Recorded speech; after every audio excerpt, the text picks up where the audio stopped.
हर हर महादेव श्री हरिहर नमस्तुभ्यम। ओम Sai channel को आपण मान को स्वागत। महादेव कृपारू आपण माने सदा सर्वदा सुस्थ रुहतु यह आमर कामना। आसुची पार्वणर ऋतु माँ देवी दुर्गांकर आगमन रे ए समग्र सृष्टि खुशी रे नाचिब एवं शरत ऋतुर आगमन रे सूचना नहीं सबुआड़े काशतंडीर पुष्प हसिबाकु लागिलाणी। हसी हसी माँ को स्वागत करुछि एवं पितृपक्ष परे परे देवी पक्ष प्रवेश करिवे बा शुभारंभ हेब। पवित्र आश्विन मास शुक्लपक्ष पतिप्रता तिथिरु माँ देवी दुर्गांकर नवरात्र पूजार शुभारंभ हेब। एबे आसंतु जानिबा माँ देवी दुर्गांकर केते रूपरे विशेष रूपरे पूजा करा जिवो एवं गृहरे आपण माने चलित वर्ष 2025 रे केउ दिन एवं केउ समय रे माँ दुर्गांकर विशेष रूपरे पूजा करिवे। कारण माँ दुर्गांकर घट अमृत बेलारे बा शुभ बेलारे जदि बसाइबे ताहा अत्यंत शुभ फल प्रदान करिथाए बोली विश्वास करा जाइथाए। सेथिपाई आसंतु जानिबा चलित वर्ष 2025 रे आपण माने केउ दिन केउ तिथि रे एवं केउ समय रे नवरात्रर घट स्थापना करिवे। माँ देवी दुर्गांकर जेते गुड़िए पूजा पालन करा जाए बा जेते भी पूजा विधि अछि साधारणतः मूला अष्टमी ठारू महाअष्टमी पर्यंत 16 उपचार पूजा खूब धूमधाम रे माँ देवी दुर्गांकर पूजा अनुष्ठित हुए। प्रत्येक शक्तिपीठ मानकरे प्रत्येक माँ को मंदिर मानकरे एही 16 पूजा विधि धूमधाम रे अनुष्ठित हुए।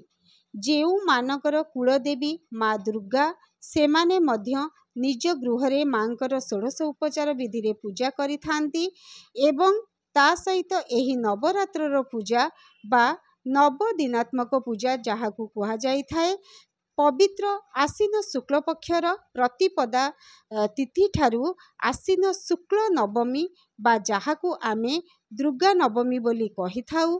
एही 9 दिन पर्यंत आद्य शक्ति जगज्जननी माँ दुर्गांकर 9टी भिन्न भिन्न स्वरूप रे माँ को आवाहन करा जाई पूजा करा जाई थाए जहा सुंदर भावरे शास्त्र रे कुहा जाई अछि। प्रथमे शैलपुत्री, द्वितीय ब्रह्मचारिणी, तृतीय चंद्रघंटा, चतुर्थे कुष्मांडा, पंचमे स्कंद माता, षष्ठरे कात्यायनी, सप्तमे कालरात्रि, अष्टमे महागौरी, नवमे सिद्धिदात्री। तेणुकरी नवरात्रिर 9 दिन रे माँ देवी दुर्गांकर 9टी स्वरूप को आवाहन करी पूजा करा जाए किंतु नवरात्रिर शुभारंभ हुए पवित्र आश्विन शुक्लपक्ष प्रतिपदा तिथिरु जेउ दिन मांकर उद्देश्य रे नवरात्रर कलश बा घट स्थापना हुए एवं एही दिन ठारू ही नवदिनात्मक पूजार शुभारंभ हुए। एबे आसंतु जानिबा केउ समय रे बा केउ दिन रे घट स्थापना करिवे। जेपरि कहिलु आश्विन शुक्ल पक्ष प्रतिपदा तिथिरु शुभारंभ हेब तेणु एही आश्विन शुक्ल प्रतिपदा तिथि चलित वर्ष पड़ुछि सेप्टेम्बर 22 तारिख महालया अमावास्या पड़ुछि सेप्टेम्बर 21 तारिख रे ठीक ताहारी परदिन सेप्टेम्बर 22 रे आपण नवरात्रर घट स्थापना करिवे। एही दिन ब्रह्म मुहूर्त र परे परे सकाळ 7टा मध्य ही नवरात्रर कलश बा घट बसाइबे। 5:32 रु 7:01 पर्यंत हेउची शुभ बेला बा अमृत बेला रहुची तो जेउ माने निज गृह रे घट स्थापना करिवे से माने एही समय रे घट स्थापना करिनेबे। जदि एही समय मध्य रे घट स्थापना न करी पारुचंती तेबे सेमानक पाई मध्य समय निरूपण करा जाई अछि। सेमाने दिन 10:15 रु 12:36 मध्य मध्य घट स्थापना करि परिबे एवं एहा भितरे काल बेला प्रवेश करुछि तो चेष्टा करिबे एही दुईटी समय भितरे ही घट बसाइबा पाई किंतु सबुठारु शुभ बेला हेउची ब्रह्म मुहूर्तर समयटी। प्रत्येक वर्ष परी चलित वर्ष 2025 रे माँ गजवाहन एही धरापृष्ठ को अवतरण करुछंदी। माँ प्रत्येक वर्ष भिन्न भिन्न वाहन रे आसी थांती। माँ दशभुजा दुर्गति नाशिनी माँ दुर्गा जदि आपण आश्विन शुक्ल प्रतिपदारे घट स्थापना न करि पारुचंती तेबे आपण नवरात्रर पूजा करि पारिबे नाही। किंतु एहार मध्य विकल्प रहिछि।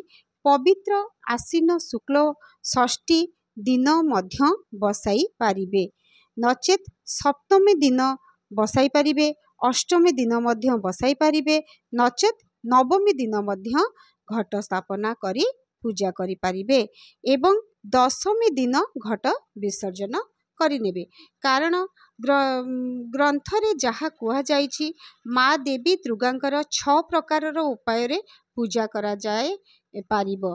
प्रथमटी हेउची 16 दिनात्मक पूजा जहा हेउची मूला अष्टमी रु महा अष्टमी पर्यंत। द्वितीय रे 5 दिनात्मक पूजा जहा हेउची आश्विन शुक्ल पंचमी रु महानवमी पर्यंत। आउ गोटे हेउची आश्विन शुक्ल सप्तमी रु महानवमी पर्यंत जहा हेउची त्रिदिनात्मक पूजा एवं आश्विन शुक्ल अष्टमी एवं महानवमी 2 दिनात्मक पूजा एवं जदि केही एही दिन मानकरे पूजा न करि पारिबे तेबे सेमाने मध्य गोटे दिनर महानवमी पूजा करि पारिबे। तेणु साधारणतः विश्वास करा जाए जे महासप्तमी ठारू जदि घट स्थापना गृहरे करी सप्तमी अष्टमी नवमी एही 3 दिन जदि माँ को उद्देश्य रे पूजा करिबे एवं दशमी दिन कलश विसर्जन करिबे एहा अत्यंत शुभ होई थाए। आशा करूछु आपणकर पूजारे आमर भिडियोटी निश्चिंत साहाय्य आसीबो। भिडियोटी जदि आपनकु भल लगी थाए तेबे लाइक निश्चय करि नेबे। जेउ माने चैनल रे नुआ आछंती प्लीज सब्सक्राइब करि नेबे। जदि आपनकर मनरे पूजा रिलेटेड किछि क्वेश्चन थाए तेबे कमेंट करि नेबे। आमे आपनकर प्रश्नर उत्तर शॉर्ट वीडियो माध्यम रे देबा पई चेष्टा करिवु। आज पई विदाय नेउछु। पुणी साक्षात हेबो नुआ एक वीडियो सहित आउ एक टॉपिक को नै। समस्त को अनेक अनेक शुभेच्छा एवं अभिनंदन। हर हर महादेव। श्री हरिहर नमस्तुभ्यम।